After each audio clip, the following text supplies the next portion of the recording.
Hola chicos, ¿qué tal? ¿Cómo estáis? Bueno, en el vídeo de hoy empezamos una nueva parte del álgebra, que es lo que conocemos como matrices.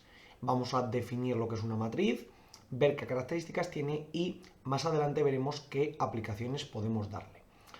Lo primero que tenemos que ver es qué son las matrices y para qué nos sirven.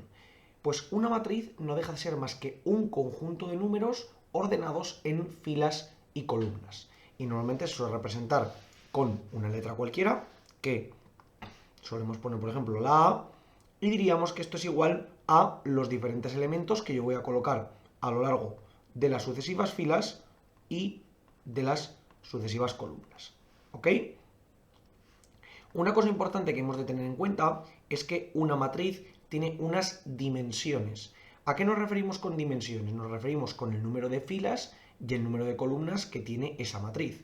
Por tanto, solemos denotar como que es una matriz m por n, de tal manera que tendrá m número de filas y n número de columnas, ¿ok? Por lo tanto, aquí se nos formaría un rectángulo de altura m y longitud n en número de elementos, donde tenemos, por ejemplo, el elemento A11, porque pertenece a la primera fila y a la primera columna. Aquí tendríamos el elemento A21, porque pertenecería a la segunda fila y a la primera columna, y si avanzara hasta donde termina la matriz, tendría el elemento AM1, porque pertenecería a la enésima fila, es decir, a la última de las filas, y a la primera columna. Y si avanzo en el otro sentido, tendré que aquí vendrá el elemento A12, porque pertenecerá a la primera fila y a la segunda columna. Así avanzaré progresivamente hasta el final, donde tendré el elemento A1n, ya que pertenecerá a la primera fila y a la última columna. Y por tanto, si cruzo ambos, el último de los elementos será el elemento AMN, ya que pertenecerá a la enésima fila y a la enésima columna. Estas son las condiciones que se nos aplican para una matriz. Es cierto que técnicamente podemos encontrar matrices de cualquier dimensión, ya sean de cualquier número de m filas y cualquier número de n columnas. Lógicamente ese m y n tienen que ser números naturales, porque no podemos tener ni filas negativas, ni filas nulas, ni media fila, ni nada por el estilo. Esto es importante que lo tengamos en cuenta.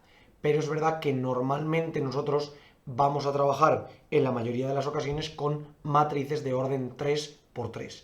Es decir, una matriz que tenga, por ejemplo, 9 elementos, es decir, 3 filas y 3 columnas. Repetimos, esto nos podría ocurrir para cualquier tipo de dimensión, pero es la que normalmente nos vamos a encontrar. Entonces, vamos a definir algunos tipos de matrices que son bastante importantes y que utilizaremos más adelante para las operaciones y para los trabajos con matrices. Entonces, la primera de ellas es la que conocemos como la matriz fila. ¿Por qué se conoce como matriz fila? Porque es una matriz que únicamente tiene una fila, es decir, m es igual a 1, y tendrá n columnas independientemente de lo larga que sea. Por tanto, será una matriz del estilo A11, A12 hasta A1n, ordenadas de esta manera. Esto nos podría, por ejemplo, valer para representar un vector en 2 o 3 dimensiones. Supongamos que tenemos el vector v, que es el 1, 3. Pues aquí tendríamos que el elemento A11 sería 1 y el A12 sería 3. Por tanto, de esta manera podríamos representar mediante una matriz fila un vector. Esta podría ser una de las aplicaciones que tendríamos. Vamos con otro tipo de matriz, que es la matriz columna. Ya os podéis imaginar de qué se compone. Es básicamente una matriz la cual tiene una única columna y tiene indeterminado número de filas. Por tanto, será una matriz del estilo AM1, donde tendríamos A11, A21 y así hasta AM1. ¿Ok? También la podríamos utilizar, por ejemplo, para determinar un vector, pero en este caso, en vez de en horizontal, en vertical. Por ejemplo, si yo quiero poner el vector v como el vector 1, 3, yo aquí tendría esta matriz vertical, en este caso de 2 por 1, ¿ok? Esta matriz columna o matriz vertical, matriz fila, matriz horizontal. Es muy importante que las matrices fila y columna únicamente solo pueden tener una fila o una columna. En el momento en el que tienen más, ya son simplemente matrices rectangulares. Bueno, después tendremos otros tipos de matrices, que la primera de ellas que conoceremos será la matriz cuadrada. La matriz cuadrada es básicamente aquella donde tanto el número de filas como el número de columnas es igual. Independientemente del número que tengamos, va a ser el mismo. Es decir, puede ser una 2×2, una 3×3, 5×5, 10×10, el número que sea. Pero tendremos exactamente el mismo número de elementos en cada una de las filas, al igual que en cada una de las columnas. Hasta aquí lo tenemos. Después vamos a ver dentro de las matrices, cualesquiera en un principio, aunque normalmente se suele aplicar sobre las matrices cuadradas, pero realmente puede ser cualquiera, lo que se conoce como la matriz triangular. Antes de determinar la matriz triangular, tenemos que determinar un elemento que es muy importante, que es la diagonal principal de la matriz. La diagonal principal nos referimos a toda la línea que une el primero de los elementos con el último de los elementos. ¿Ok? ¿Por qué solemos hacerlo en este caso tal que así? Porque en el caso de que la matriz sea cuadrada, la matriz se divide completamente en dos partes con el mismo número de elementos, por encima y por debajo de la diagonal. Es decir, supongamos un caso de una matriz 3×3, por ejemplo la matriz A, que fuera A11, A21, A31, A12, A22, A32, y aquí tendríamos A13, A23 y A33. Por lo tanto, si yo aquí trazo la diagonal, que estaría compuesta por los elementos A11, A22, A33, aquí arriba se me quedan 3 elementos y aquí abajo se me quedan otros 3 elementos, los cuales en un principio tendremos el mismo número de elementos, pero no tienen por qué ser iguales, ¿vale? Mucho cuidado, los elementos que tienen índices cambiados no tienen por qué ser iguales, ni muchísimo menos, pueden ser elementos totalmente distintos. Bueno, entonces, ¿a qué nos referimos con una matriz triangular? Pues una matriz triangular es básicamente aquella donde solamente tiene elementos que son diferentes de cero, ya sea por debajo de la diagonal o por encima de la diagonal, ¿ok? Todos los demás son nulos. Esto es muy importante que lo tengamos en cuenta. Y después hemos de incluir otra matriz nueva también que es muy importante, que es la matriz unidad.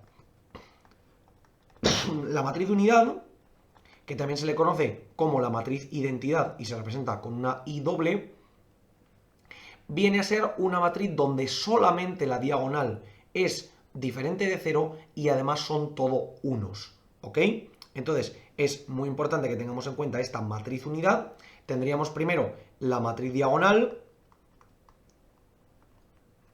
donde tendríamos todos los elementos de la diagonal distintos de cero y los demás todos igual a 0, pero en este caso no tienen por qué ser iguales a 1, y después un caso concreto de la matriz diagonal es la matriz unidad, que es aquella en la que todos los elementos de la diagonal nos quedan exactamente iguales a 1. Esta matriz es muy importante que la tengamos en cuenta porque nos servirá más adelante para intentar hacer relaciones con las operaciones de las matrices. Esta matriz es probablemente una de las más importantes que vamos a tener a partir de ahora. Y el último tipo de matriz que vamos a incluir en este caso es la matriz traspuesta. ¿A qué nos referimos con la matriz traspuesta?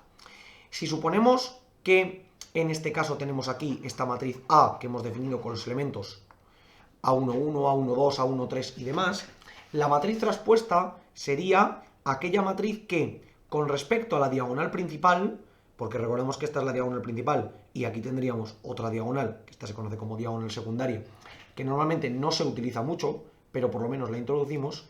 La matriz transpuesta, que se marca con un elevado a t en el exponente, tendremos que los elementos se intercambiarán a modo de espejo con referencia a la diagonal. Es decir, que aquellos que compartan índices intercambiados se cambiarán. Es decir, los elementos de la diagonal los dejamos tal y como están y los elementos de fuera de la diagonal los intercambiamos. Aquí pondremos el A12, aquí el A21, aquí el A13, aquí el A31 y aquí el A23 y aquí el A32. ¿Ok? De nuevo, esta matriz veremos más adelante que tiene unas propiedades muy interesantes y que podremos trabajar con ella para poder aplicarla en algunos casos que nos vaya a venir muy bien. Entonces, chicos, hoy introducimos nuevo concepto dentro del álgebra muy importante, las matrices como ese conjunto numérico de valores, los cuales veremos más adelante que nos pueden servir para un montón de aplicaciones, como por ejemplo determinar un conjunto de vectores que están todos dentro de unos mismos, unificar un sistema de ecuaciones, pero las aplicaciones las veremos más adelante. Por el momento, muy importante entender la definición como un conjunto de números que tiene m filas y n columnas y podemos modificarlos tal y como hemos visto, como por ejemplo en la matriz respuesta y ver qué tipos de matrices tenemos. Como os digo siempre, por favor, cualquier duda, cuestión o pregunta que tengáis, dejándonos en los comentarios y nosotros la intentaremos resolver. Por lo demás, muchísimas gracias por ver el vídeo, espero que os haya servido y que vaya bien.